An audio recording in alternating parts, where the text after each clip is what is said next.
Muy buenas noches, estimados participantes. Somos B-Lawyer y el día de hoy contamos con la presencia de la doctora Marielena Guerra. Estimada doctora, muy buenas noches. ¿Me podría indicar si nos escucha bien, por favor? Sí, Fabián, todo bien. Buenas noches. Muy buenas noches, estimada doctora. Y bueno, reiterarle el agradecimiento por acompañarnos otra vez en un curso desarrollado por B-Lawyer. Su presencia es invaluable para nosotros. Muchísimas gracias, doctora. Gracias a Doctora, ustedes, Fabián. Sí. ¿va a desarrollar la presentación el día de hoy con una PPT o va a desarrollarla de forma oral? Sí, tengo una presentación que voy a compartir. Sí, ¿podría compartirla para ver si hay algún inconveniente y corregirlo una vez, por favor? Ya se encuentra habilitada.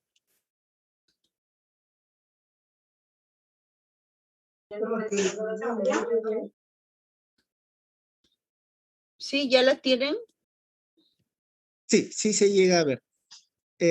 Lo voy a compartir desde el PowerPoint que se encuentra en Google, ¿no? Desde el Drive, sí. Desde el Drive, ya, está bien. Doctora, en este momento voy a realizar su presentación y le brindo el uso de la palabra. Ya, cierro, la dejo ya, dejo la presentación ahí. Sí, mejor La déjalo, dejo, déjalo. ¿no? Sí, doctora, estaría bien. Ya, muy Muchísimas bien. gracias. Estimados participantes, hoy día continuando con el curso de Derecho Societario, entramos a la sesión número 3, la cual está referida a las reglas aplicables a todas las sociedades. Artículo 1 al 10. En esta ocasión nos acompaña la doctora Marielena Guerra Cerrón, quien es abogada por la Pontificia Universidad Católica del Perú, es magíster en Derecho Empresarial por la Universidad de Lima y doctora en Derecho por la Universidad Nacional Mayor de San Marcos. Es investigadora, RENACIT, Grupo Carlos Monge Medrano, y docente en la Universidad Nacional Mayor de San Marcos en pregrado y posgrado y en la Universidad de Lima, además de ser especialista en la materia de Derecho Comercial. Estimada doctora, muchísimas gracias. Le cedemos el uso de la palabra.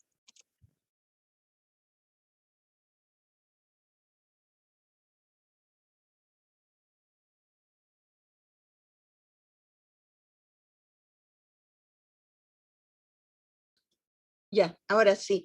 El anfitrión no me permitía utilizar mi audio.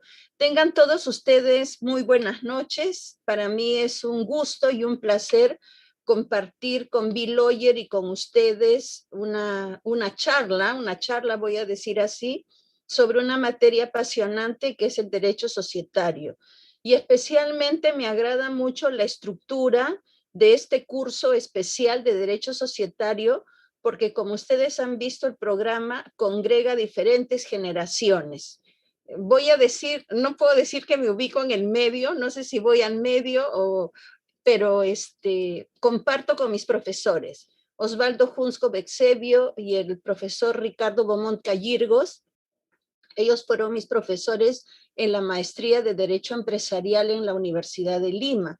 Y también comparto con jóvenes profesionales que veo que cada vez se están ubicando muy fuerte en la comunidad académica, y pues es un gusto poder compartir esos conocimientos. Muy bien, he sido invitada para desarrollar los primeros 10 artículos de las reglas aplicables a todas las sociedades.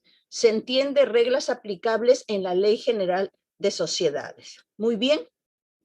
Comencemos por algo de repente básico, elemental, que es como formular un concepto de derecho societario, ¿no? ¿En qué consiste el derecho societario? Aquí yo he ensayado una definición, o si se quiere, un concepto que lo comparto. El derecho societario es una disciplina especial, no cabe duda de eso, del derecho comercial, que es una rama del derecho privado. ¿Cuál es el objeto del derecho societario? El estudio y la regulación de las sociedades. Sería suficiente decir eso, pero hay que agregarle un poco más. De las sociedades respecto a su creación, constitución, desarrollo hasta su extinción. Podría desarrollar muchos aspectos más, pero es suficiente. Es suficiente.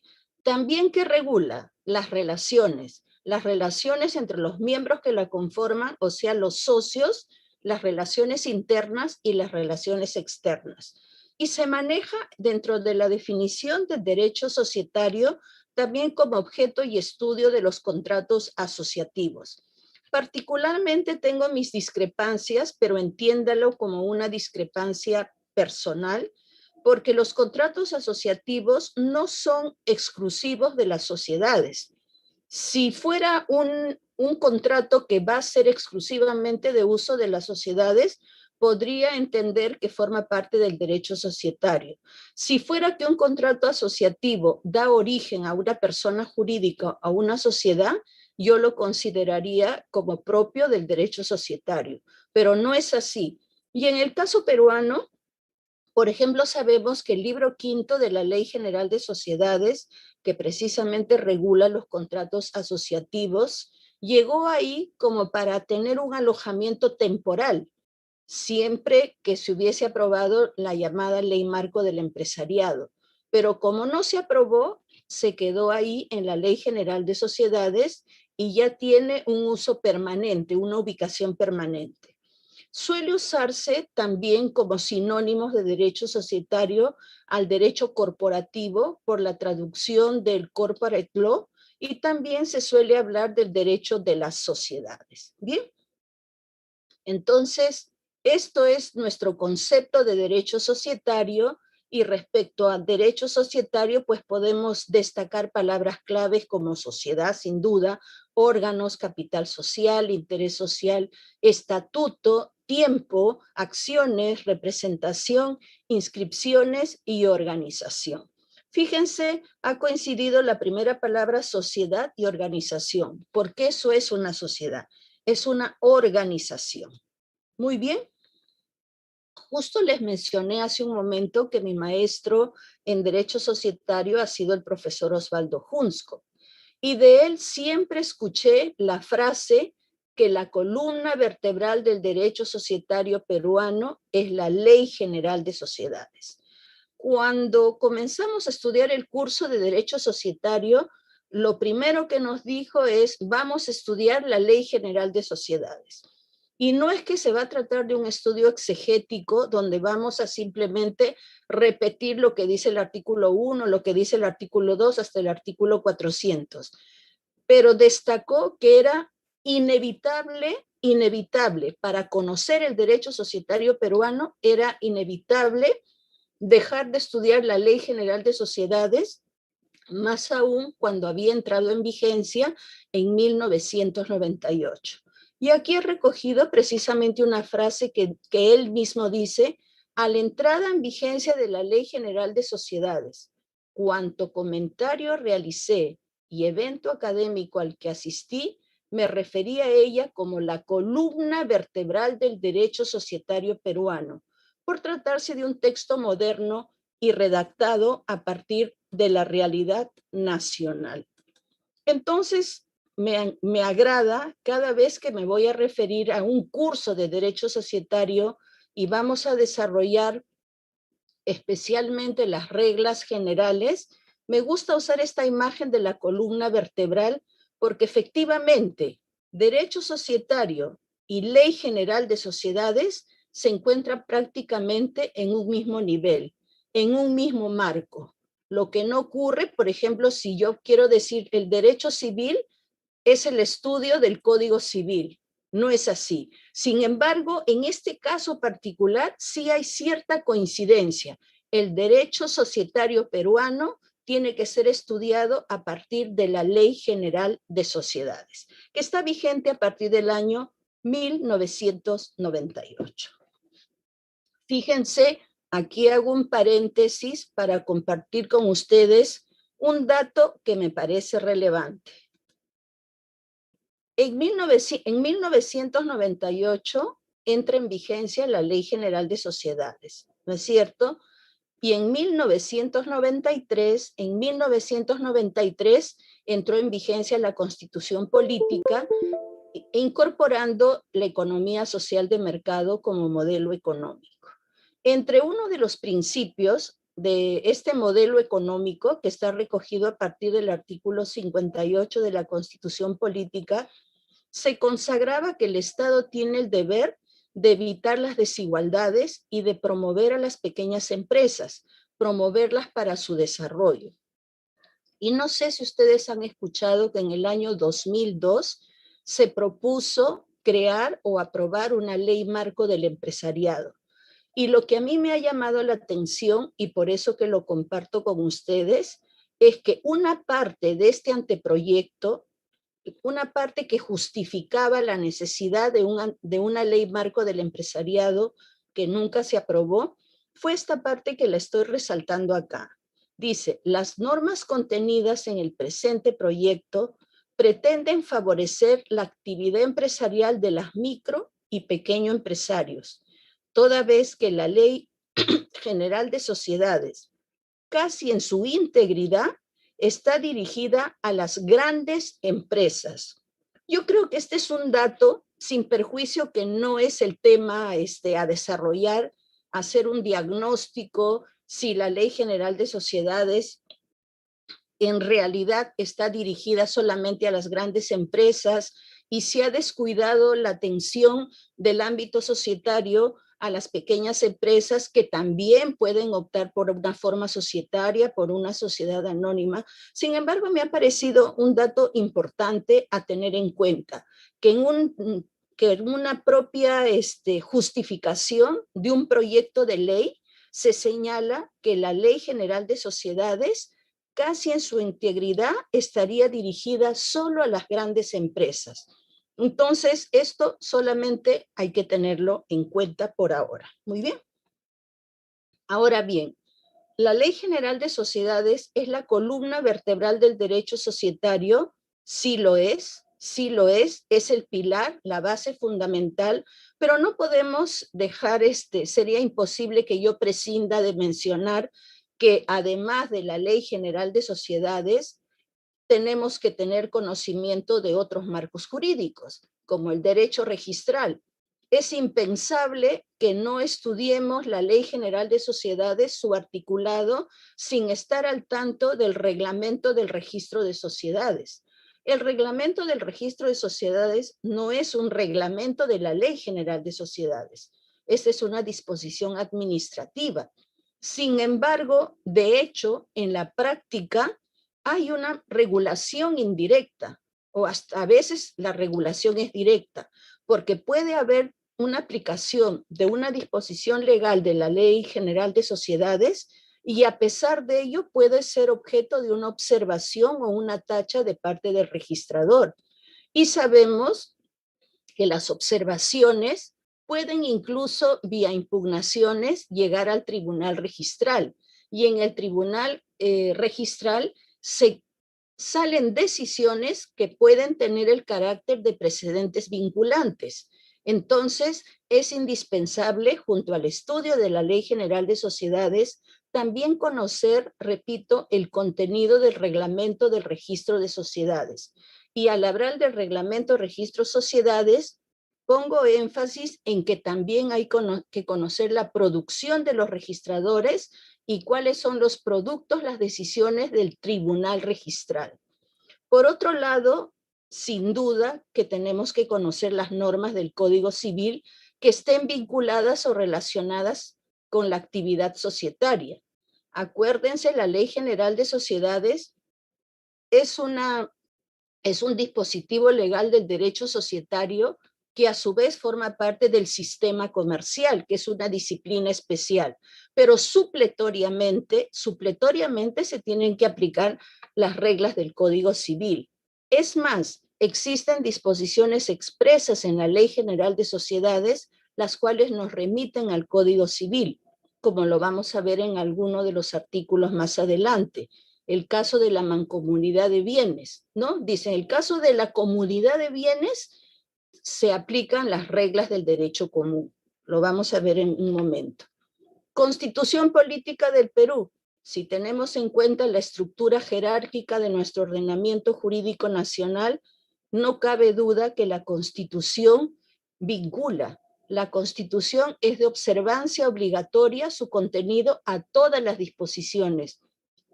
Alguien dirá, pero la Ley General de Sociedades es un tema entre particulares. Tienen su estatuto, tienen su pacto social, mientras se desenvuelvan de acuerdo a sus reglas internas, no se tiene por qué invocar la Constitución política. Falso. En primer lugar, todas las actividades económicas, Ergo, las actividades societarias están dentro del marco de la actividad económica nacional. Se ejercen, de acuerdo a la Constitución política, en el marco de la economía social de mercado y están sujetas a los principios contenidos en la Constitución política. Eso en primer lugar. En segundo lugar, hay algunas decisiones del Tribunal Constitucional que vinculan a las sociedades. Y un caso, el más simple es el tema del debido proceso corporativo. Una sociedad puede tener su estatuto, puede tener el quórum para realizar determinado acuerdo, pueden expulsar a un socio, pueden expulsar a un accionista, si es que así está previsto en su estatuto, pero si no respetan el derecho de defensa internamente, lo que implica afectar el debido proceso, que es una garantía con calidad de derecho humano y derecho fundamental, ese socio podría, vía amparo, obtener una decisión favorable, como ocurre siempre. Esto ya ha sido determinado por el Tribunal Constitucional en varias decisiones. Por otro lado, se tiene que tener en cuenta la jurisprudencia. Especialmente en el caso de Lima, tenemos los juzgados civiles con la subespecialidad comercial.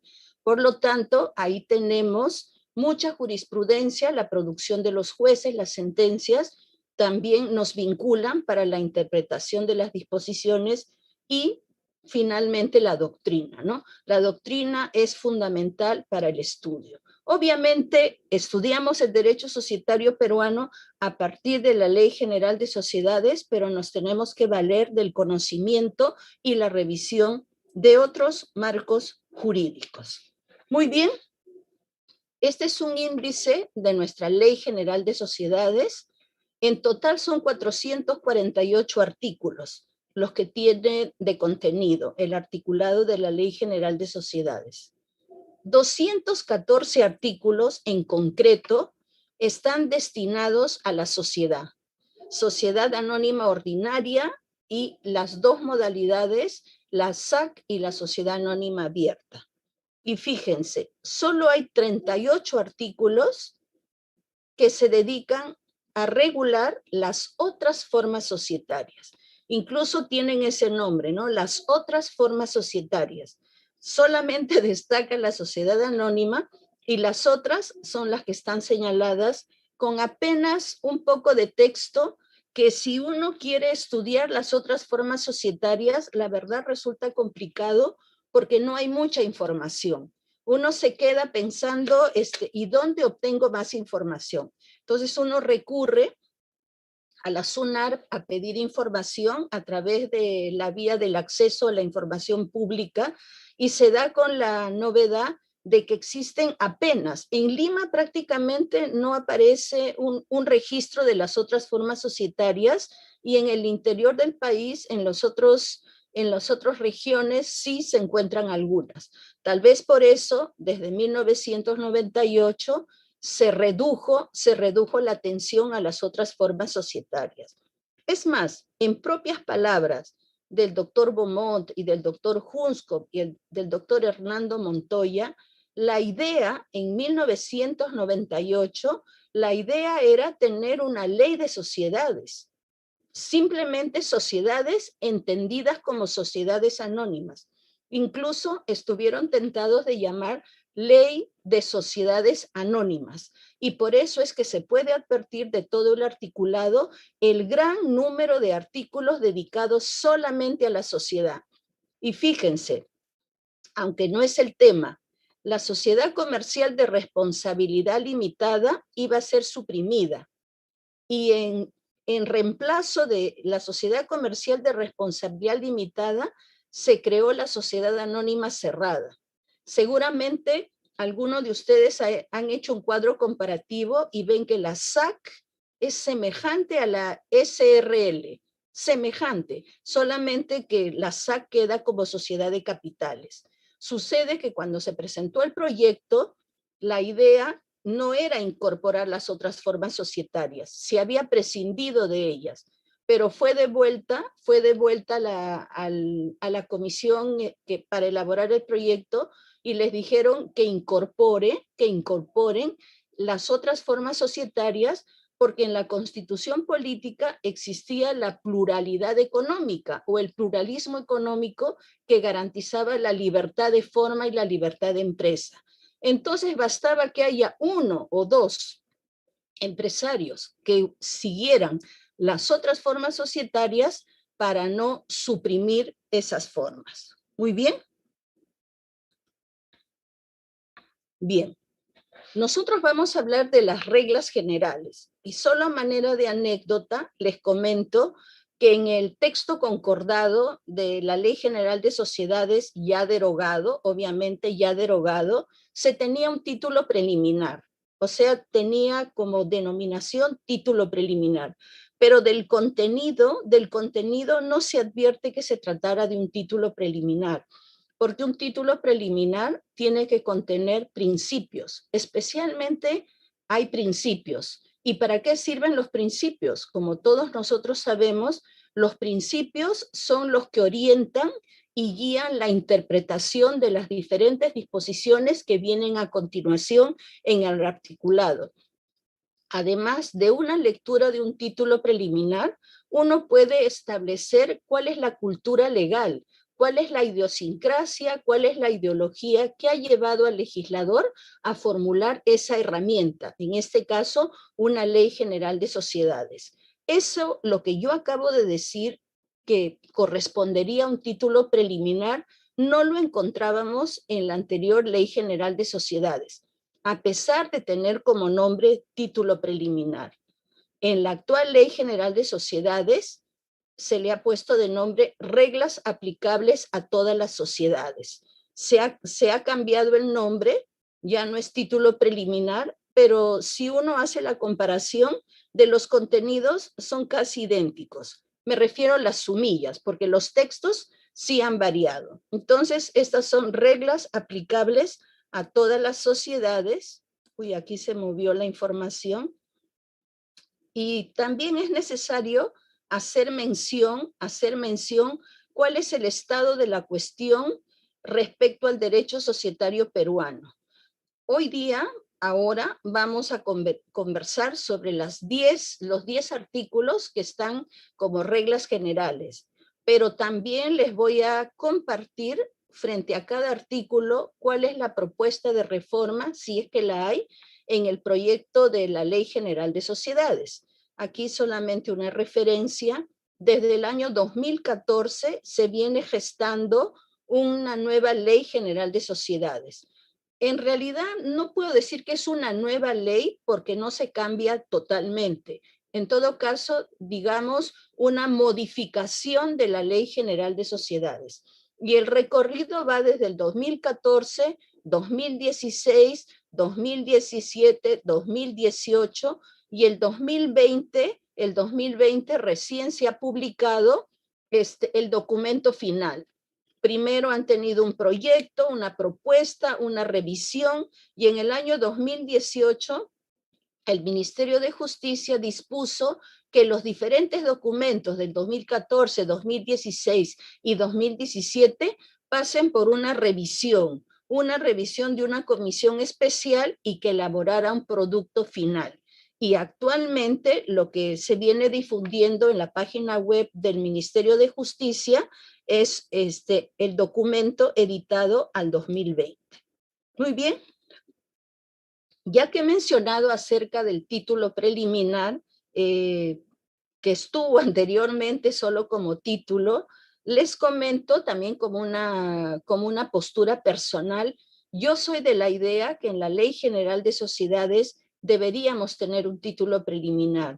Igual considero que deberíamos tener un título preliminar en la Ley de Títulos Valores. No sé si por tratarse de materias comerciales, empresariales, se haya prescindido. Tal vez se consideran que no tiene que contener principios o no tiene que contener valores o guías. Sin embargo, creo que es fundamental. Aspectos como la responsabilidad social, la ética empresarial, recoger algunos principios derivados de la Constitución económica. Me parece fundamental. Incluso en una oportunidad escribí un ensayo que luego a manera de resumen se publicó en Jurídica, ¿no? Se llama En defensa del título preliminar. En el anteproyecto de la Ley General de Sociedades no ha cambiado mucho el contenido de las reglas generales aplicables a todas las sociedades.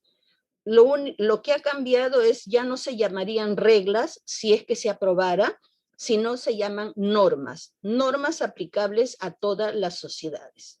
Cuando haga mención a un artículo, a una modificatoria o propuesta, ustedes van a encontrar este pequeño logo, ¿no? Para que no vayan a confundir las explicaciones que voy a hacer.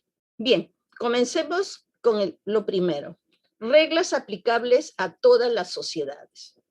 Sabemos que son 7, ¿no es cierto? Las formas societarias.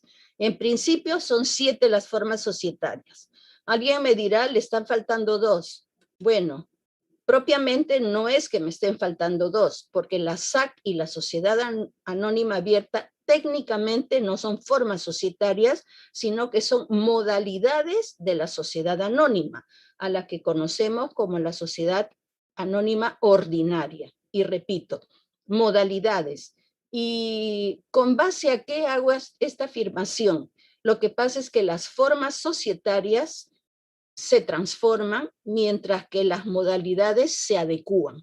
¿No es cierto? Hay una diferencia que se puede leer del propio texto de la Ley General de Sociedades. Bien, camino al artículo 1. Pregunto, ¿cuál es la naturaleza jurídica de la sociedad? Naturaleza jurídica. Muy bien.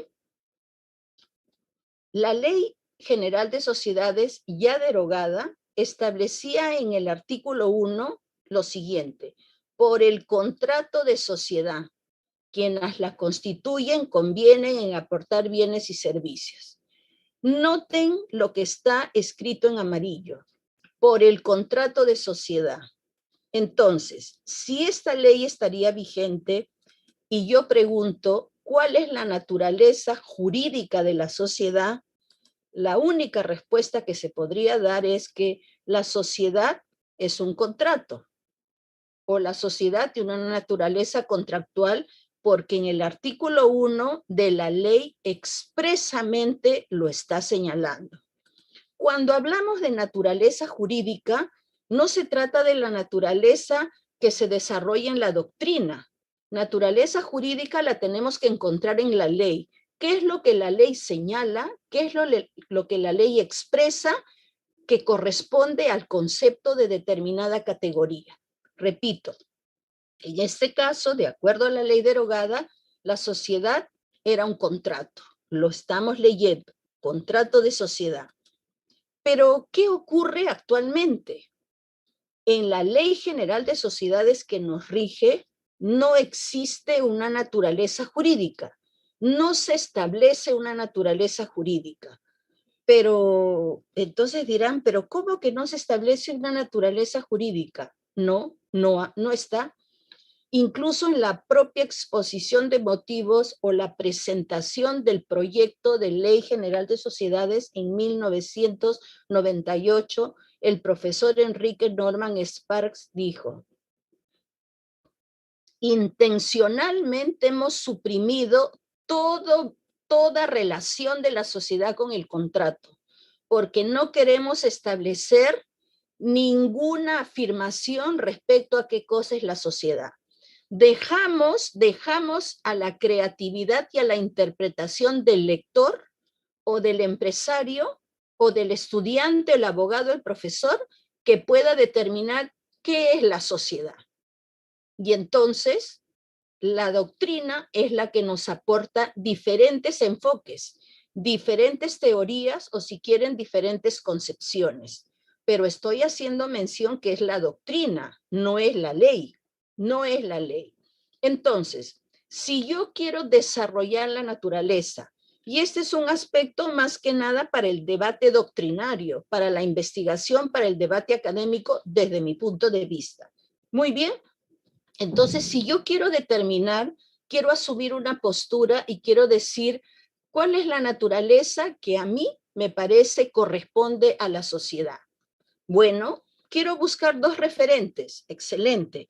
Los quiero buscar en la ley, ya que estamos diciendo que el derecho societario peruano se estudia a partir de la Ley General de Sociedades. Muy bien. Mis dos referentes son el artículo 1 y el artículo 6. Esas son las dos referencias. Atención, reitero, no existe naturaleza jurídica porque la ley no asume ningún criterio, no está establecido nada. Solo tenemos estos enunciados. Muy bien. Artículo 1, la sociedad. Interesante. En el artículo 1, la sumilla dice la sociedad. No lo he puesto yo, es la sumilla que corresponde y dice la sociedad. Por lo tanto, yo debo asumir que lo que viene después me va a enunciar o qué cosa es la sociedad o qué debe entenderse por sociedad, cómo está conformada la sociedad. Me tiene que dar algún referente a partir de esa sumilla. Y dice, quienes constituyen la sociedad convienen en aportar bienes o servicios para el ejercicio en común de actividades económicas. Aquí en letras rojas está constituyen, del verbo constituir. Quiere decir que acá en el artículo 1 ya me están hablando que una sociedad se constituye, o estoy leyendo mal. Acá dice quienes constituyen la sociedad. O sea, hay, hasta donde lo puedo entender, un acuerdo de voluntades. Hay manifestación de voluntad de crear un ente. Lo dice la norma. Convienen en aportar bienes. Hay una manifestación de voluntad. Entonces, a partir de este artículo 1, los enfoques o las teorías que surgen en la doctrina son, la sociedad es un contrato, que esto ya viene, ¿no es cierto?, desde la ley derogada, y que la sociedad es un acto social. Lo que es más frecuente escuchar es respecto a la naturaleza contractual de la sociedad, ¿no? Se suele escuchar más la naturaleza contractual. Y por el otro lado tenemos el artículo 6, que dice personalidad jurídica. No dice la sociedad, dice personalidad jurídica. La sociedad adquiere personalidad jurídica. Fíjense, adquiere. Aquí yo leo artículo 1, la sociedad, quienes constituyen. Yo entiendo que aquí ya se constituyó. Yo entiendo que aquí ya se creó la sociedad. Y con el artículo 6, este ente que fue creado, lo que adquiere es personalidad desde el momento de su inscripción en el registro público. Entonces, y esto sigue la teoría de la sociedad como institución. Entonces, aquí tenemos los diferentes enfoques y teorías.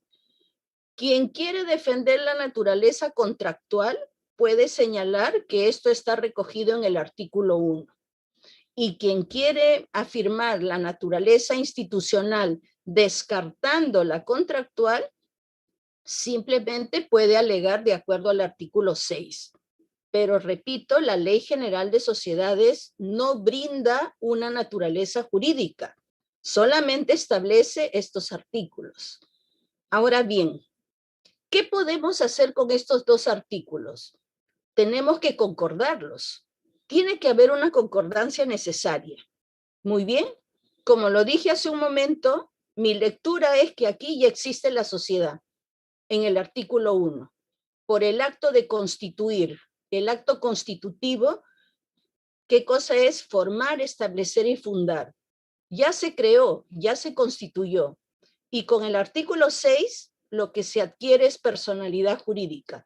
Aquí, de acuerdo al artículo 1, ya hay algo que ha nacido, algo que ha sido creado, pero que requiere un paso más para que pueda adquirir la personalidad jurídica, esto es, los atributos del derecho.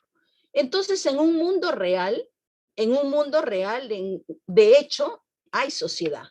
Hay sociedad por el acuerdo de voluntades. Pero para el mundo jurídico, para desplegar los efectos jurídicos como un ente autónomo, como un ente autónomo en los términos establecidos en el artículo 78 del Código Civil, que consagra el principio de la autonomía patrimonial y también el principio de la individualidad de la persona jurídica. De este mundo real se requiere pasar al mundo jurídico. Entonces, en la concordancia del artículo 1 y del artículo 6, la sociedad para tener personalidad jurídica requiere un presupuesto. Este presupuesto es el acuerdo de voluntades, la naturaleza contractual o, si quieren, la naturaleza del acto constitutivo por la manifestación de la voluntad de las partes. Nadie podrá decir que no existe sociedad en tanto no se inscribe en el registro público. Esa afirmación sería una afirmación restrictiva porque se está negando el contenido del artículo 1 de lo que importa la constitución de la sociedad. ¿Me explico mejor? Ahora voy a concordar el artículo 1, el artículo 6 con el artículo 7. Vamos a hacer esa concordancia de los 3 artículos. Fíjense en lo que dice el artículo 7. Actos anteriores a la inscripción. Miren, en el mundo jurídico está inscrito. La sociedad tiene que inscribirse para adquirir personalidad jurídica. Si yo me quedo solo con el artículo 6, yo tendría que afirmar que es imposible que se pueda realizar alguna actividad en nombre de la sociedad antes de la inscripción en el registro público. Tendría que decir que con el solo hecho de la constitución, de acuerdo al artículo 1, no se podría hacer ninguna actividad económica en nombre de la sociedad, porque esa sociedad no existiría sino hasta que la inscribo en el registro público. Pero el artículo 7 me dice otra cosa. Actos anteriores a la inscripción. O sea, no tiene personalidad jurídica aún. Fíjense lo que dice. La validez de los actos celebrados en nombre de la sociedad, esto en mayúscula y resaltado lo he puesto yo, porque lo que quiero destacar es que hay sociedad antes de la inscripción. Hay sociedad, lo dice la propia ley y la concordancia de los artículos. En nombre de la sociedad, antes de su inscripción en el registro, está condicionada, no dice que la sociedad está condicionada, la validez de los actos están condicionados a la inscripción y a que sean ratificados por la sociedad dentro de los 3 meses siguientes. ¿Dónde está la diferencia? Yo les diría, de acuerdo al artículo 1, por el acuerdo de voluntades, cuando los sujetos convienen en crear o constituir un ente, a partir del día siguiente ya pueden realizar actividad económica.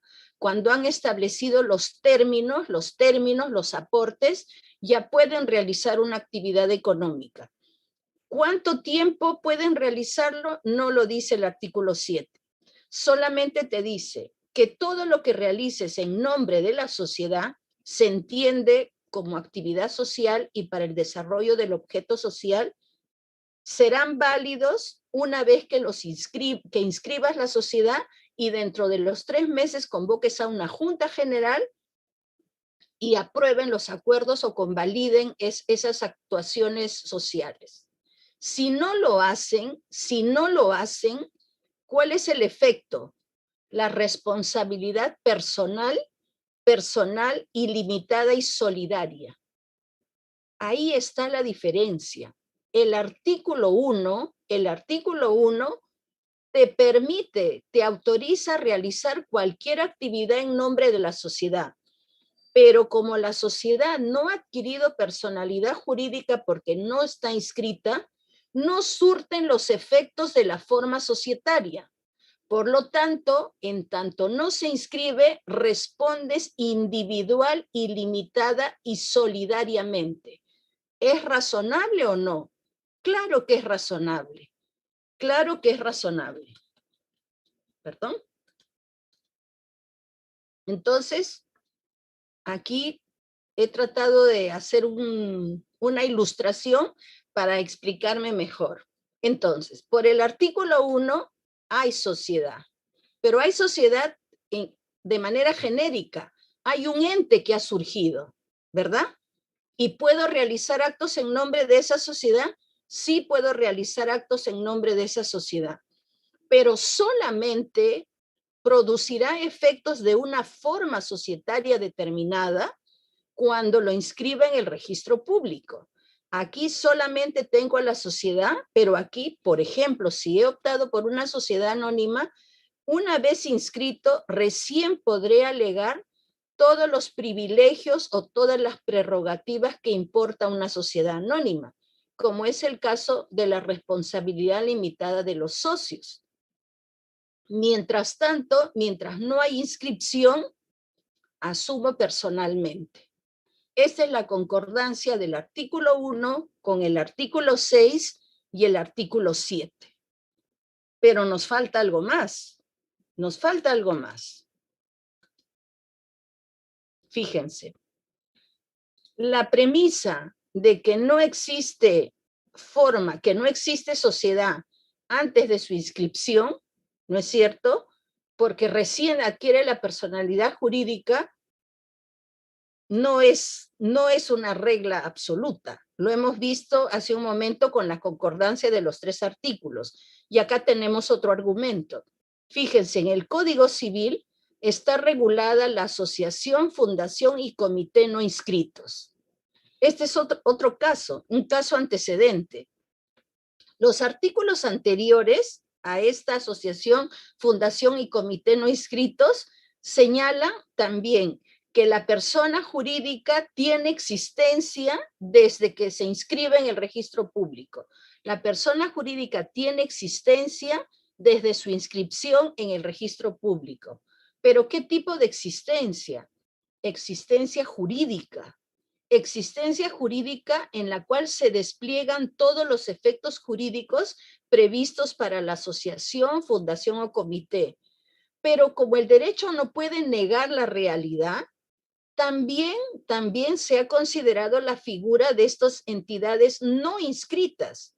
El ordenamiento interno y la administración de la asociación que no se haya constituido mediante escritura pública se regula por los acuerdos de sus miembros, aplicándose, bueno, las reglas establecidas en los artículos tal y tal. Y la asociación puede comparecer en juicio. Caramba, si no tiene existencia hasta su inscripción, ¿cómo es que puede comparecer en juicio? O sea que es un sujeto de derecho. Porque si puede comparecer en juicio representada por el presidente del Consejo Directivo, tiene derecho al debido proceso, a la tutela jurisdiccional efectiva. Entonces, ¿qué cosa es una asociación, fundación y comité no inscritos? Obvio, no es una persona jurídica. Es una entidad con personalidad jurídica incompleta porque está en tránsito hasta la inscripción. Y fíjense, este cuadro nos sirve para el artículo 423. Y disculpen si me he ido hasta un artículo 423, pero creo que es útil en relación al 1, 6 y 7 que hagamos mención que también existe la figura de la sociedad irregular. Entonces, fíjense, una sociedad es irregular cuando no se ha constituido e inscrito conforme a la Ley General de Sociedades. O sea que en la propia Ley General de Sociedades existe otra figura de una sociedad que no es sociedad, es la que se reconoce como sociedad irregular. Dice, no se ha constituido e inscrito y la situación de hecho que resulta de 2 o más personas que actúan, que realizan actos societarios sin haberla constituido e inscrito, o sea, la llamada sociedad de hecho, que realizamos todo tipo de actos sociales, actos societarios de forma manifiesta. Eso también está previsto como una sociedad irregular. Esto es un híbrido, esto es antijurídico. No, lo que sucede tal y como lo percibo, y tal vez coinciden conmigo, es que el derecho societario o en la Ley General de Sociedades, la vocación es la de promover la actividad societaria y que todo aquel que tenga interés en realizar actividad societaria tenga todos los caminos libres, sin barreras, para que llegue a su inscripción, para que pueda adquirir personalidad jurídica. Pero si por alguna razón no llega, por voluntaria o involuntariamente, no llega a esa situación, todos los efectos van a ser personales e individuales. Por lo tanto, es como decir una alerta, ¿no? Mira, tienes la libertad de empresa garantizada, puedes realizar actividad societaria, puedes servirte de la regulación que está en la Ley General de Sociedades, todo muy bien, pero por si acaso tienes que inscribirla, porque si no la inscribes, no vas a poder gozar de todos los privilegios de esa forma societaria por la cual te has inclinado, ¿no? Muy bien. Esto es lo que les mencioné hace un momento. Si la asociación, comité o fundación no inscrita pueden comparecer en un proceso, igual lo puede hacer una sociedad irregular. Igualmente, porque fíjense, en el Código Procesal Civil, artículo 18, persona jurídica irregular. Estos títulos a veces a uno llama la atención, ¿no? O sea, persona jurídica es aquella que tiene existencia desde la inscripción, pero las propias leyes admiten que hay personas jurídicas irregulares. Ser o no ser, ¿es una persona jurídica o no lo es? Pero el dato relevante es que se puede demandar a una asociación, fundación y sociedades no inscritas o de cualquier otra entidad cuya constitución, inscripción o funcionamiento sea irregular. Este es el caso de las sociedades irregulares o del supuesto previsto en el artículo, o sea, el artículo 1, ¿no? Constituyen una sociedad, pero no se inscriben. Ahí tenemos un reconocimiento. Yo lo que señalo es que hay un sujeto de derecho, pero una con personalidad jurídica incompleta. Muy bien. ¿Qué dice respecto al artículo 1 en el anteproyecto de la Ley General de Sociedades? No cambia mucho. O sea, no cambia mucho. Fíjense, la sociedad es una persona jurídica constituida con el aporte de bienes o servicios para el ejercicio de actividad económica. No, sí dice, la sociedad es una persona jurídica constituida con el aporte de bienes. O sea, ya no dicen las partes convienen, dice es una persona jurídica constituida. Por lo tanto, si solo leo esta frase, yo debo entender que para ser persona jurídica tiene que estar inscrita en el registro, ¿verdad? Eso es lo que tendría que ser. La personalidad jurídica nace con la inscripción del pacto social en el registro. La sociedad mantiene su personalidad hasta que se inscriba su extinción en el registro. Por cuestiones de tiempo, no me voy a detener, solamente les dejo la ilustración. No puedo creer que ya pasó tanto tiempo. Qué barbaridad. Sí me van a dar un poquito más de tiempo los organizadores, ¿verdad? Porque creo que he hablado demasiado de un solo tema. El artículo. Muchas gracias. En el artículo 2, bueno, es un artículo sencillo, porque dice, toda sociedad debe adoptar alguna de las formas previstas en la Ley General de Sociedades, ¿no? ¿Por qué digo que es sencillo? Porque toda entidad, toda persona jurídica que tenga el nombre de sociedad, que se reconozca como tal, tiene que ser alguna de las 7 formas señaladas en la Ley General de Sociedades. Por ejemplo, en España, su normativa societaria considera que la cooperativa es una sociedad. Dice, de la sociedad cooperativa. En el Perú, las cooperativas no son sociedades. Nosotros nos regimos por la tipicidad, principio de tipicidad, toda sociedad, solo las que se señalan en la Ley General de Sociedades o en las que se señalan en disposiciones especiales y que se remiten supletoriamente a la Ley General de Sociedades. Por ejemplo, normas especiales, las de la superintendencia de banca y seguros, donde regula, ¿no es cierto?, las entidades financieras, bancos financieras, sociedades administradoras de fondos mutuos, superintendencia de mercado de valores. Hay una serie de entidades especiales que tienen una regulación especial por la naturaleza de sus actividades, pero que se regulan supletoriamente por la Ley General de Sociedades. La última ley, la Sociedad por Acciones, la SACS, ¿no? Sociedad por Acciones Simplificada, tiene su ley especial, tiene una ley especial y se regula supletoriamente por la Ley General de Sociedades, ¿no? A esto se refiere el artículo 2 de la Ley General de Sociedades. En el anteproyecto, bueno, igual se mantiene por el principio de tipicidad. Las 7 formas, dice, toda sociedad debe adoptar alguna de las siguientes formas previstas en la presente ley. No lo voy a leer, no lo voy a leer porque ya ustedes saben a qué me refiero con las 7 formas societarias. Antes la hemos mencionado, la sociedad con domicilio social, la sucursal, la sociedad sujeta a un régimen especial es regulada supletoriamente, ya lo sabemos. La comunidad de bienes en cualquiera de sus formas se regula por las disposiciones pertinentes del Código Civil. En realidad, aquí el agregado solamente está en hacer mención expresa de las 7 formas societarias. Disculpen, aquí se me pasó la comunidad de bienes en cualquiera de sus formas, copropiedad, patrimonio autónomo, todo lo que tenga que ver con derechos reales. Eso se soluciona, se resuelve, se regula por el derecho civil. La Ley General de Sociedades no establece derechos reales. Solo por decir en la matrícula de acciones se inscribe al titular a quien se reconozca como propietario de las acciones, pero eso no es un reconocimiento de la propiedad. Puede ser que en la vía judicial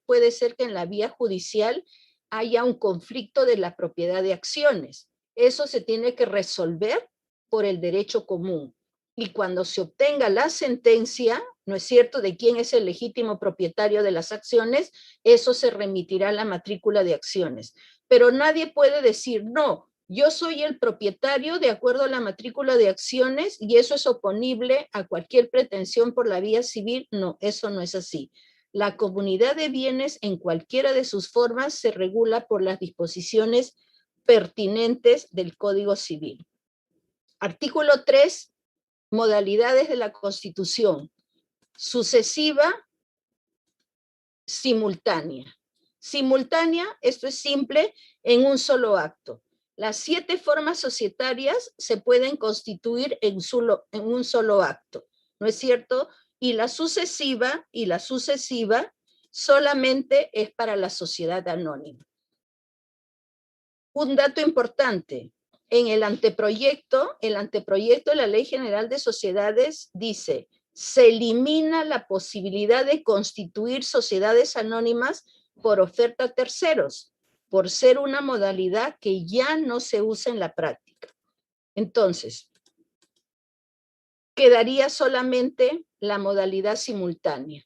Hoy en día tenemos estas dos, pero la realidad ha demostrado que por la sucesiva nadie se está constituyendo.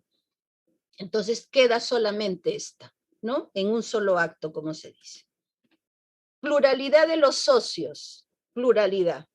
Pluralidad, más de uno, necesariamente. 2, 3, 4, sí, pero mínimo tienes que tener 2 sujetos, ¿verdad? El único es el Estado, el que puede constituir mediante ley, el que puede crear una empresa, una sociedad.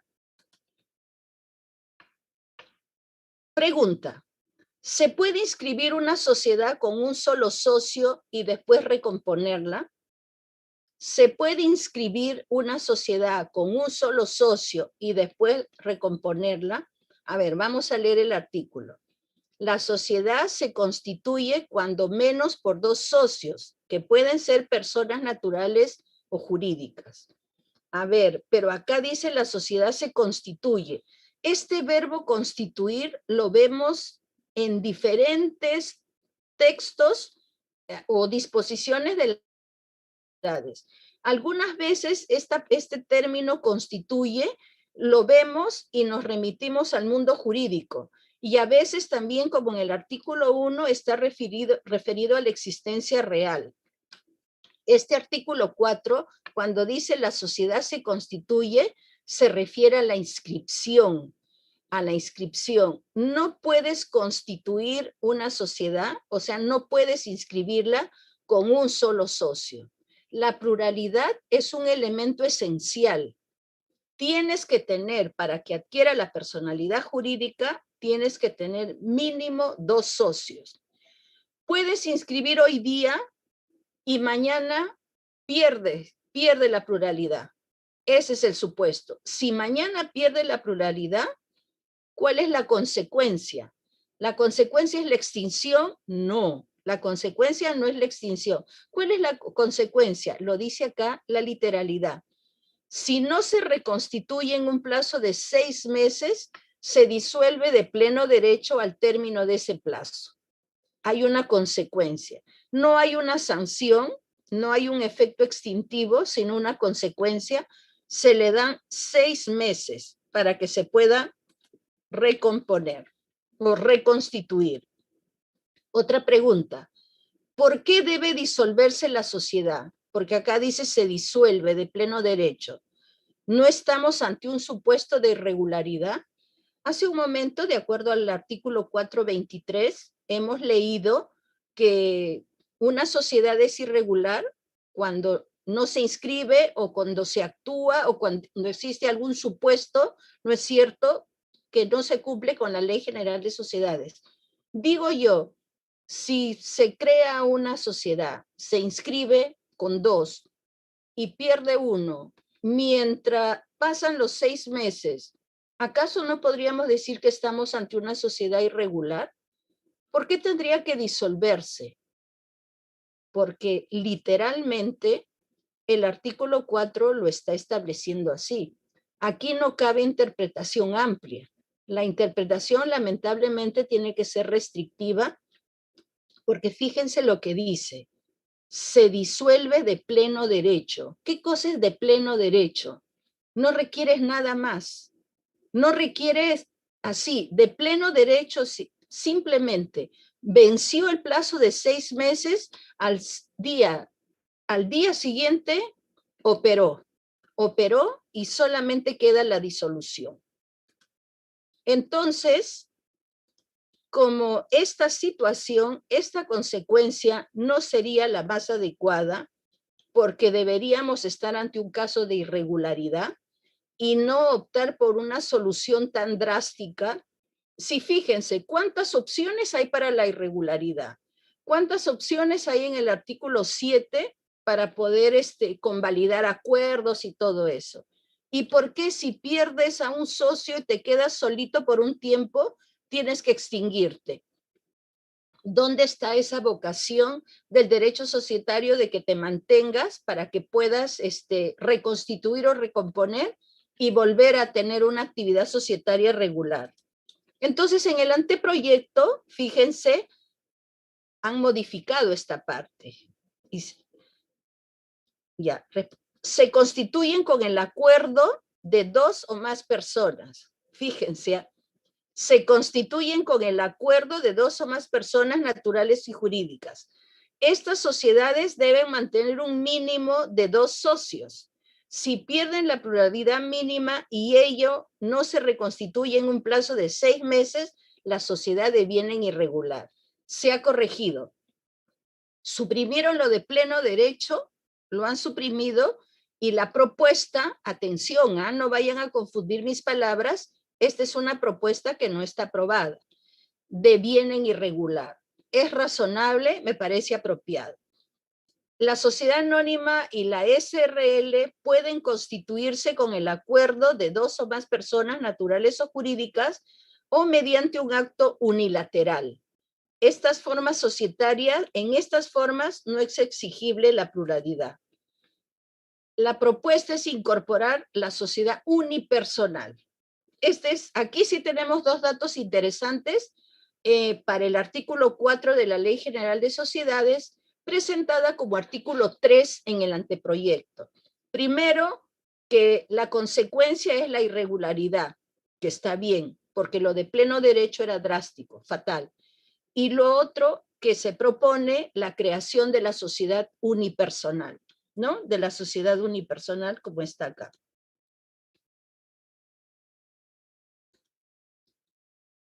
Artículo 5. Contenido y formalidades del acto constitutivo. Ya hemos dicho, o sea, lo que se va a explicar es la constitución en un solo acto, ¿no? La simultánea. Y aquí tenemos mejor ilustrado. El acuerdo constitutivo que puede estar contenido en una minuta. Esta minuta tiene que elevarse a escritura pública y en la escritura pública hay que contener el pacto social y el estatuto. Y esto tiene que inscribirse en el registro, eso es lo que dice el artículo 5.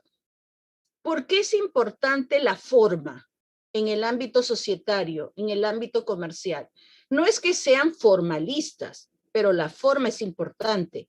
La forma es importante por seguridad jurídica, por seguridad comercial. Todas estas formas no son importantes por sí mismas, son importantes para llegar al registro. Eso es lo importante, es la vía o el camino para la inscripción registral. A eso se refiere el artículo 5.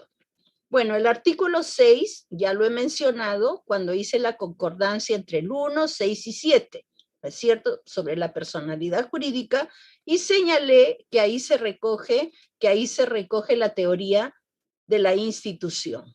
Y también comentamos respecto al artículo 7, ¿es cierto? El artículo 7 lo comenté concordado. Ahora solamente les muestro cuál sería la propuesta o cuál es el contenido que se da en el anteproyecto para el artículo 7. Aquí en el artículo 7 ya sabemos que se permite actuar en nombre de la sociedad.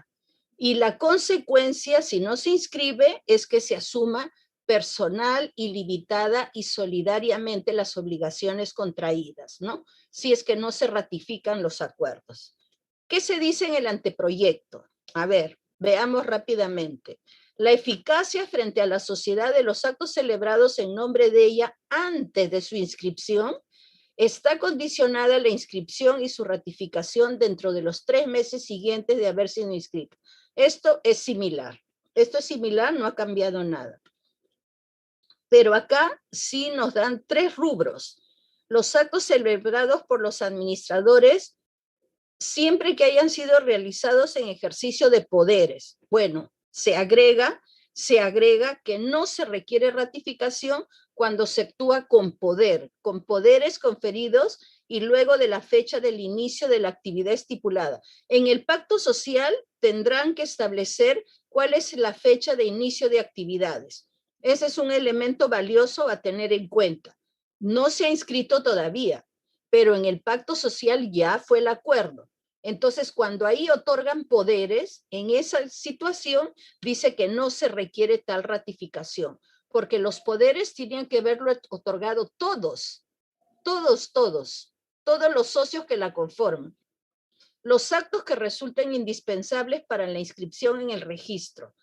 Actos indispensables. Aquí hay un elemento a ser valorado, ¿no? El tema de qué cosa es esencial, qué cosa es necesario e indispensable para poder realizar estas inscripciones.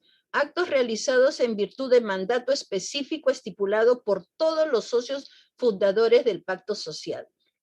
En ese caso no requieren ratificación. Si la sociedad no se inscribe en el registro, ahí sí opera la responsabilidad personal ilimitada y solidaria por ellos. Entonces la idea o el tip, por decir así, si es que aún no se han inscrito, sería tomar las precauciones para entre todos otorgar poder para que realice determinada acción. Entonces así no se asume la responsabilidad individual. Número 8, convenios. Convenios entre socios o entre estos y terceros. El artículo 8, recuerden que está dentro del marco de las reglas generales. Por lo tanto, se reconoce que en las 7 formas societarias se pueden realizar convenios entre los socios. Y estos convenios son exigibles a la sociedad, pero siempre y cuando se trate de convenios que estén vinculados con la actividad o con el objeto social de la sociedad. Acuerdos totalmente que no tienen nada que ver con la sociedad, de ninguna manera se puede vincular. Ahora, obviamente que en la parte que estudien propiamente a la sociedad anónima, ahí es donde hay una mayor incidencia para el estudio de estos convenios, porque hay sindicación de acciones, bloqueo de acciones. El mismo profesor Enrique Elías Larrosa dijo, sería imposible enumerar qué convenios se pueden realizar. Este es un artículo abierto, esta es una cláusula abierta donde cualquier convenio entre los socios, entre ellos o con terceros, puede ser considerado válido frente a la sociedad siempre y cuando estén vinculados a la actividad social y obviamente les haya sido comunicados a la sociedad.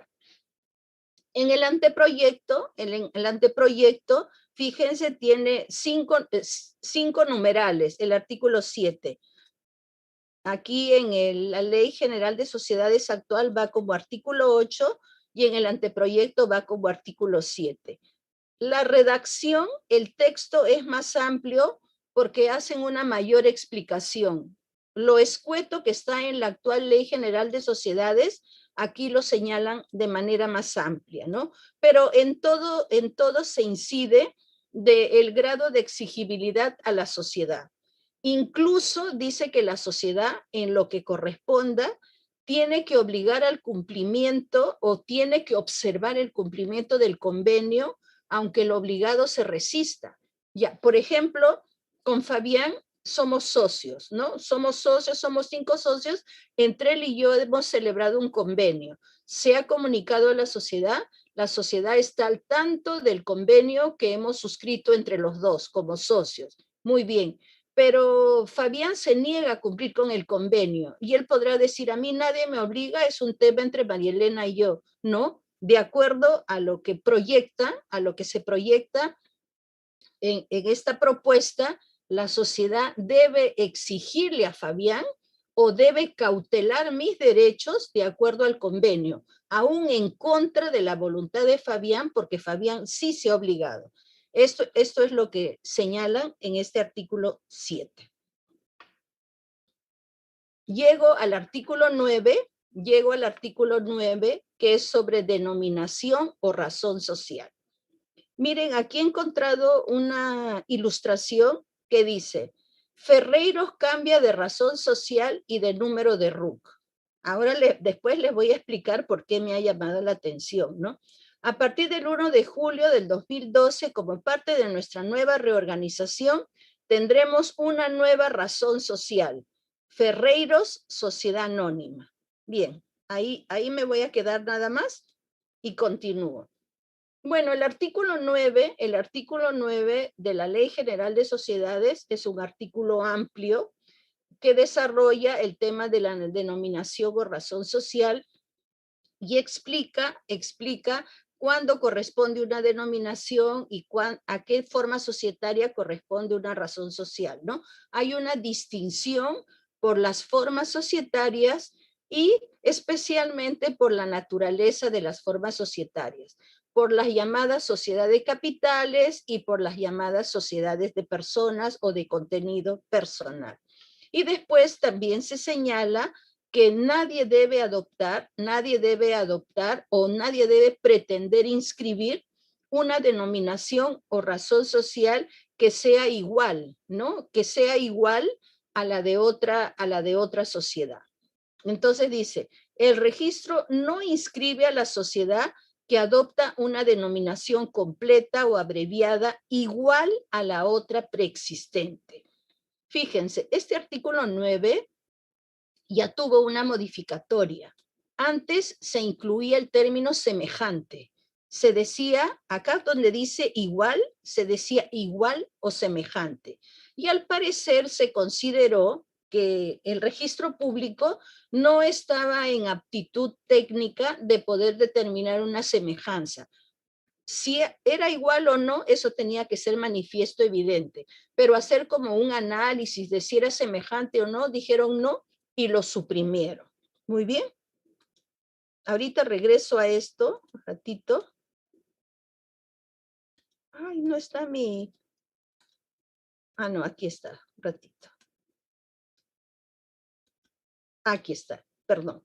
Ya, aquí les voy a explicar. Ya. Para el artículo 8, la propuesta de la denominación o razón social, se hace todo un detalle para el registrador, pero el dato relevante es que se vuelve a incorporar la semejanza. La semejanza que antes le dije que había sido suprimida, en la propuesta se incorpora. Entonces ahora se dice, no se inscribirá aquella denominación o razón social que sea igual o semejante. Ese es el dato relevante en la propuesta del artículo 9, que está en el anteproyecto como artículo 8. Ahora, en relación a esta denominación, vale destacar algunos aspectos. Para comenzar, la denominación o razón social es un nombre, es el nombre de la sociedad. ¿Y qué cosa es un nombre? Es un atributo de la personalidad jurídica, ¿no? Es un atributo de la personalidad jurídica, así como lo tenemos las personas naturales. La denominación se otorga a las sociedades de capitales y puede ser cualquier nombre que les ocurra. Yo en mis clases uso mucho Estrella Sociedad Anónima, ¿no? Acá dice Exitosa Sociedad Anónima, Flash Gordon, SAC, o sea, el nombre que ustedes quieran. Imagínense toda la creatividad, eso se puede en una sociedad de capitales. Pero en una razón social, eso se remite a las sociedades de personas, que por lo general tienen responsabilidad ilimitada. En ese caso dice que esta razón social tiene que estar compuesta necesariamente por el nombre de alguno o de algunos de los socios. Tiene que aparecer un nombre. Acá obviamente sociedad anónima no tienes que saber quiénes son los miembros de la sociedad. No tienes por qué saber, por algo se llama anónima y porque tienen la responsabilidad limitada. Mientras que en las sociedades de personas llevan una razón social y tienen que tener los nombres. Por ejemplo, acá dice Valdés y González, sociedad civil. Valdés y González.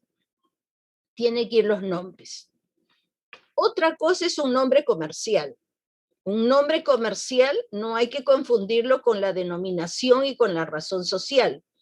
El nombre comercial identifica la actividad, identifica la empresa, identifica el negocio y puedes usarlo aún sin tenerlo inscrito en el registro público.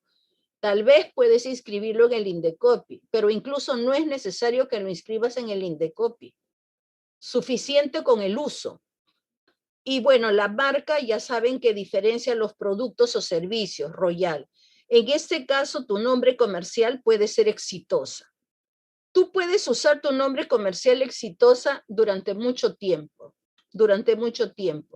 pero no lo has inscrito en el registro público. Corres el riesgo, ¿no es cierto? Corres el riesgo de que alguien registre Exitosa, porque nunca lo has registrado. Y puedes tener Exitosa Sociedad Anónima y Exitosa. ¿Y qué pasa frente a este conflicto? ¿Cómo lo tienes que resolver? Bueno, tendrías que invocar primero, irte al Indecopi y registrar tu nombre comercial. Y seguro que va a haber una disputa con Exitosa Sociedad Anónima. Tú vas a ganar si es que demuestras que tienes muchos años más de uso, que te has manifestado y eres conocido en el mercado con tu nombre comercial. Esa sería la única opción. Pero esto está en el ámbito del Indecopi, mientras que esta parte está en el ámbito del registro público. Ahora mire, la imagen que yo les mostré de Ferreiros, la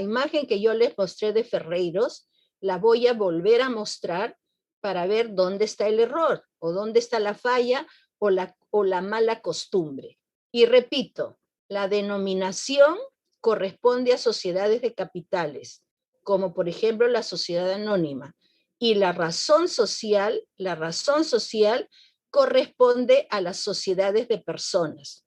Valdés y González, sociedad civil. Voy a regresar rápidamente. Ferreiros cambia de razón social y de número de RUC. Una nueva razón social, Ferreiros, sociedad anónima. ¿Es razón social o es denominación? Lo que corresponde es denominación, porque acá es una sociedad de capitales, es una sociedad anónima, pero la costumbre hace que todos digan razón social. Incluso hay un formato ya preestablecido de los anuncios en los periódicos donde todo dice cambio de razón social, ninguno dice cambio de denominación. Será porque no se usa, ¿no? Cambio de razón social, pero son sociedad anónima abierta, la sociedad anónima cerrada.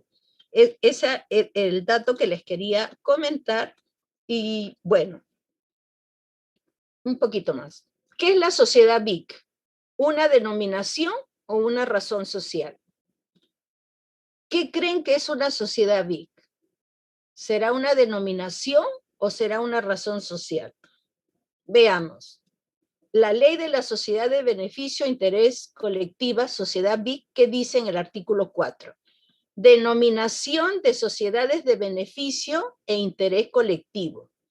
A la denominación que corresponda a cada persona jurídica societaria, conforme a lo establecido en el artículo 9 de la Ley General de Sociedades, se le añade la expresión de beneficio e interés colectivo o la sigla BIC. La sociedad BIC no es ni denominación ni razón social. No es eso.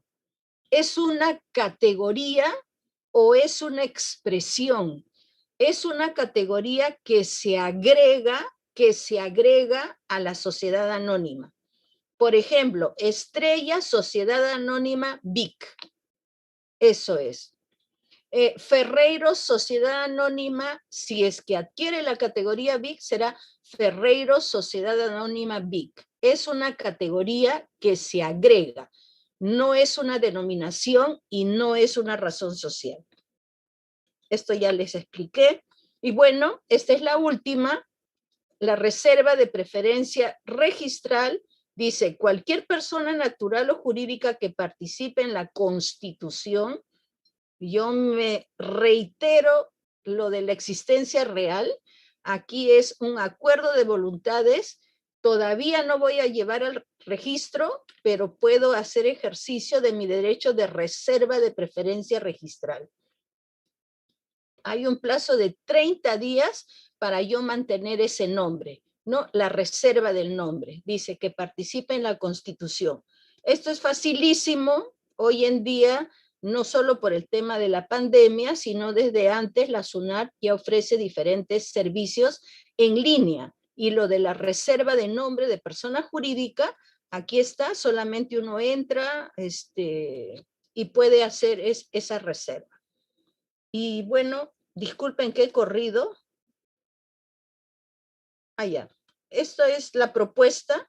En la propuesta dice que pues, se puede registrar y lo que dice, no se puede adoptar una razón social o una denominación completa o abreviada igual a aquella que esté gozando del derecho de reserva preferencia registral. Yo acá he puesto solo y la semejanza, o sea, me pregunto, ¿no? Me pregunto porque en el artículo 8, en el anteproyecto se incorpora el término semejanza, pero acá para la reserva de la preferencia registral no habla de semejanza, solo habla de igual. No sé si hay algún fundamento o si tal vez se les ha pasado. Bueno, con eso he concluido. Disculpen, he tomado 18 minutos de su tiempo. Espero que haya sido útil esta breve y rápida explicación.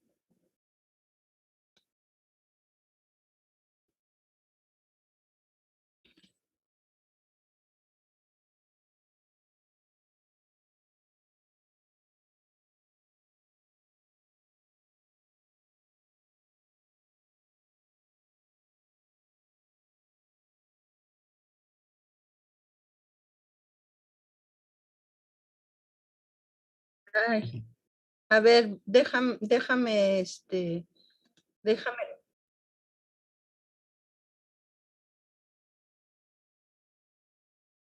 No, quiero, no, espérate, ¿dónde encuentro ya el chat, aquí, ya lo vi, sí, ya, a ver,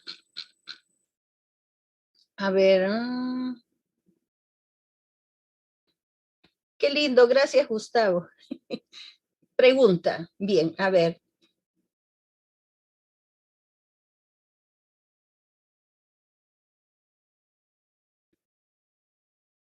Erwin Carlo, de acuerdo al establecido en el Código Procesal Civil, dice claramente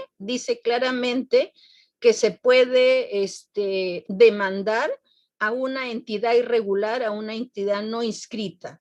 Ahora, si bien no puedo afirmarte que en las reglas procesales laborales esté previsto un artículo de la misma naturaleza, pero por la supletoriedad del Código Procesal Civil, yo no veo ningún inconveniente, no habría ninguna limitación para emplazar a una sociedad irregular en los términos que señala. Claro que sí, porque no se establece qué tipo de pretensión es la que puedas alegar.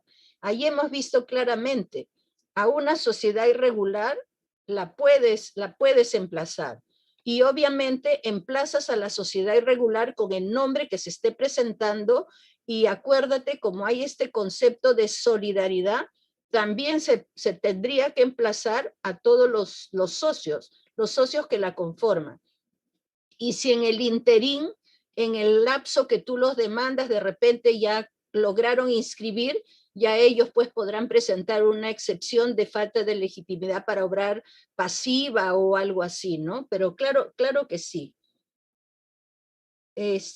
Raúl, y los contratos asociativos, no, a ver, no sé en qué contexto te refieres a los contratos asociativos.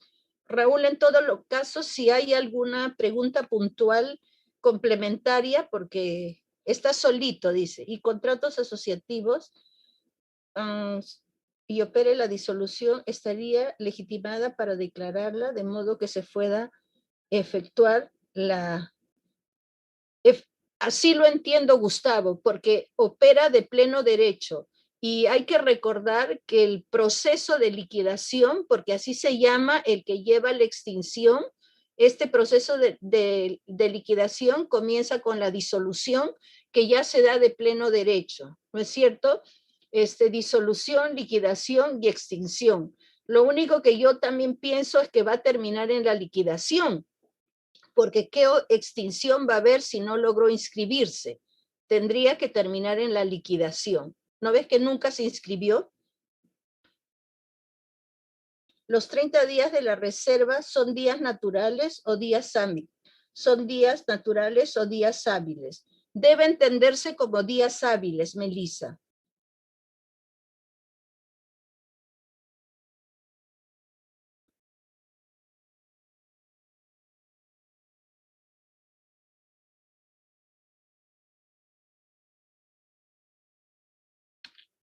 Bueno, Frank, en general,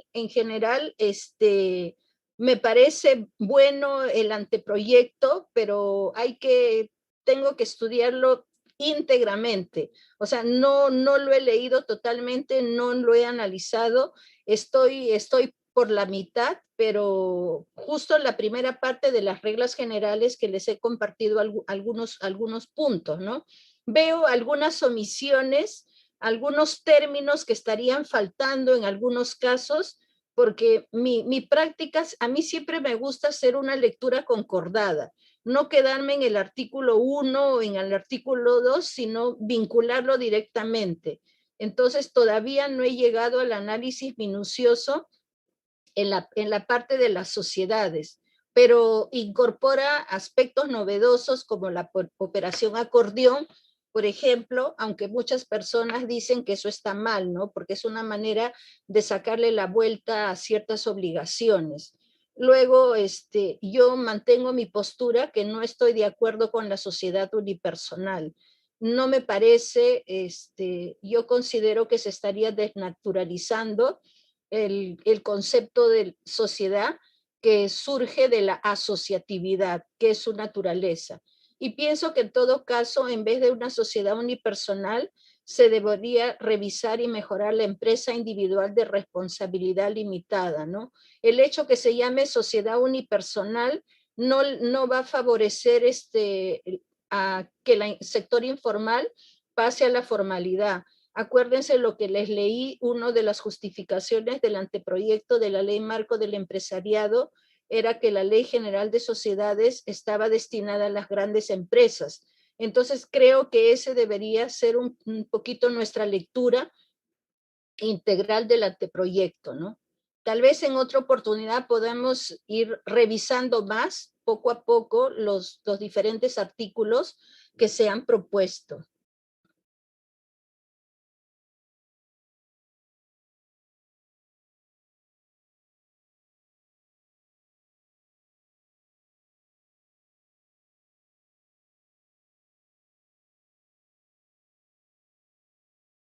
Eh, Miguel, pero la disolución tiene que ser un acuerdo, ¿no? Si es una disolución institucional, tiene que ser por acuerdo de los socios, no porque se vaya uno, se tiene que disolver, salvo que ocurra el supuesto previsto en el artículo 4, ¿no? Que después de los 6 meses no se logra la reconstitución. En ese caso sí hay disolución de pleno derecho, pero solo porque hay un desacuerdo y se va uno, decido disolver, o sea, no es así, ¿no? No es la figura. La figura es, por último, claro, si es que no me interesa, si es que no me interesa seguir adelante y me quedé solo, claro, puedo adelantar los efectos de la disolución, no tengo que esperar el 6º mes, si esa es tu pregunta. Claro, no tendría que esperar el 6º mes, podría disolver, efectivamente. Raúl, comunidad de bienes. ¿Qué son comunidad de bienes? Patrimonio autónomo, la copropiedad, todo lo que tenga que ver con los derechos reales.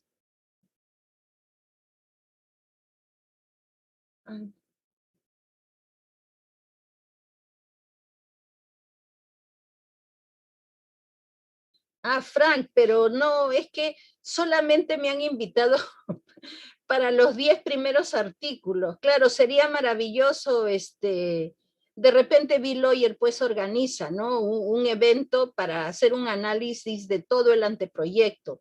Pero atención, el anteproyecto es un documento de referencia, que todos los que nos interesa el derecho societario, pues hay que ir leyendo, hay que dar una mirada, ¿no? Pero acuérdate que son 400 artículos y la idea es ir contrastándolos uno por uno.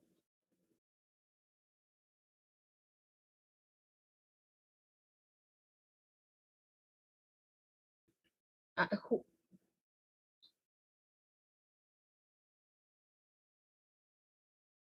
pero el tema de la sociedad unipersonal, obviamente, al ser una persona jurídica, va a operar de manera similar a la empresa individual de responsabilidad limitada.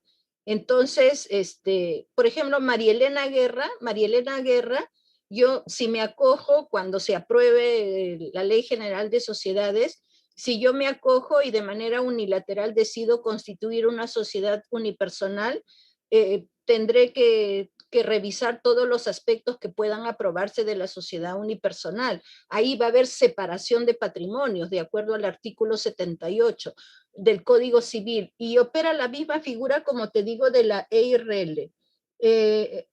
Con esa disposición se podría conceder que el socio pueda incurrir en fraude frente a futuros acreedores, pero ¿cuál sería el riesgo? El riesgo de cometer fraude lo puede hacer uno, o lo puede hacer 4, o lo pueden hacer 5. O sea, ese es el riesgo que siempre existe. Yo creo que la figura de la sociedad unipersonal no sería una puerta abierta al fraude. O sea, me parece, ¿no? Y precisamente dicen que para evitar el fraude es que proponen la sociedad unipersonal, o para evitar las empresas cascarón, o que tengas socios de favor o de nombre, ¿no? Por eso dicen que están incorporando esa figura.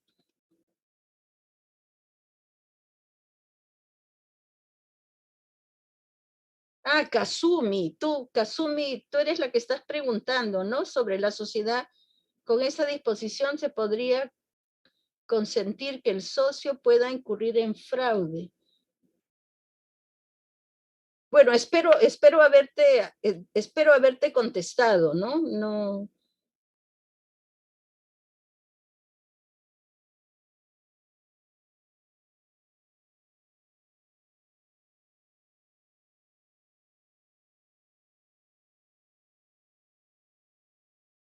Justo coincido contigo, Michael Morote, yo no le veo la utilidad ni la funcionalidad a la sociedad unipersonal. Yo más bien creo que se va a tratar de una figura complicada y compleja, de difícil manejo y de difícil control. O sea, siempre he opinado que mejor revisemos y modernicemos en todo caso la empresa individual de responsabilidad limitada. Si uno compara las cifras de la cantidad de empresas individuales de responsabilidad limitada que hay, es amplísima. Entonces creo que ahí hay que poner la mirada, porque hace muchísimos años este medio fue creado precisamente para aquel titular que quería separar patrimonios, ¿no es cierto? Tener la responsabilidad limitada para que no haya la confusión de los patrimonios. Entonces, creo que por ahí va la opción que deberíamos tener. El anteproyecto de la Ley General de Sociedades es, a ver, permítame, creo, no sé si lo tengo aquí. Escribes en Google anteproyecto de la Ley General de Sociedades y te va a salir. Es un PDF que lo está difundiendo el Ministerio de Justicia. Sí, la reconstitución o recomposición es con un nuevo socio, exactamente. Si son 4 y se va uno, no hay problema. El problema es si son solo 2. A ver, déjame ver que ahorita voy a procurar les paso el link ahorita.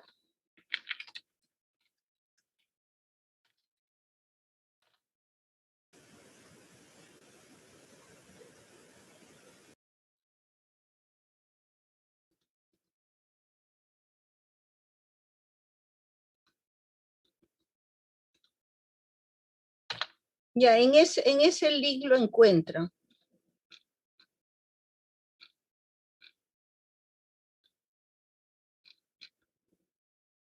Uy, pero son demasiadas preguntas, pero me están preguntando ya de todo, no vale.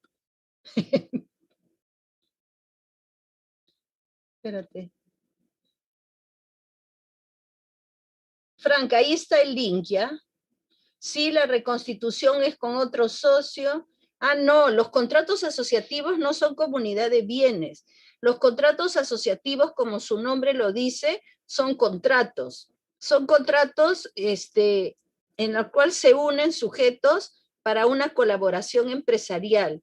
Y esto está en la última parte de la Ley General de Sociedades. Tienes el contrato de asociación en participación y el contrato de consorcio. Entonces son las opciones que más se usan, pero no son las únicas. Y como lo dije hace un momento, no son exclusivas para las sociedades.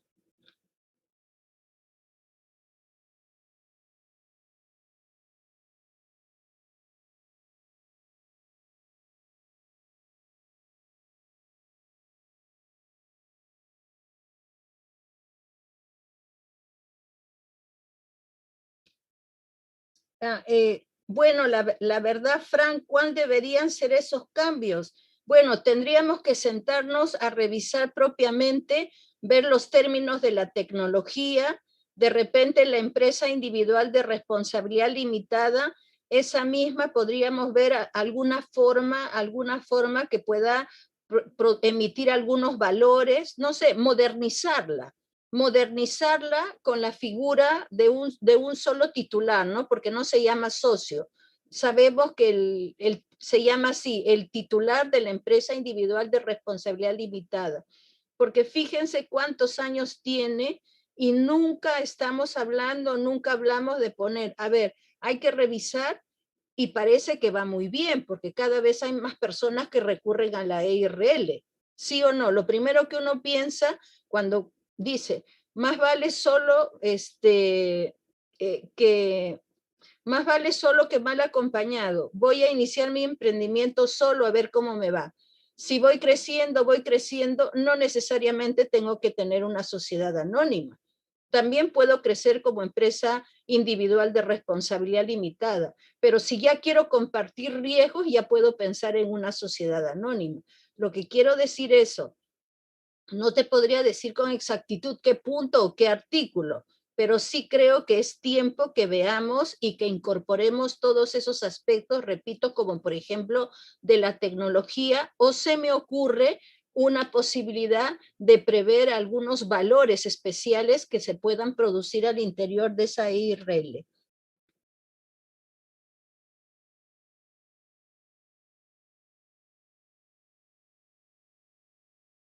En el caso, Roberto, en el caso de la denominación, no dice cómo debe ser. O sea, ahí es tan amplia la manera, dice incluso de manera abreviada, y no te dice de qué manera tiene que ser la abreviatura. O sea, no se señala, no se está señalando eso.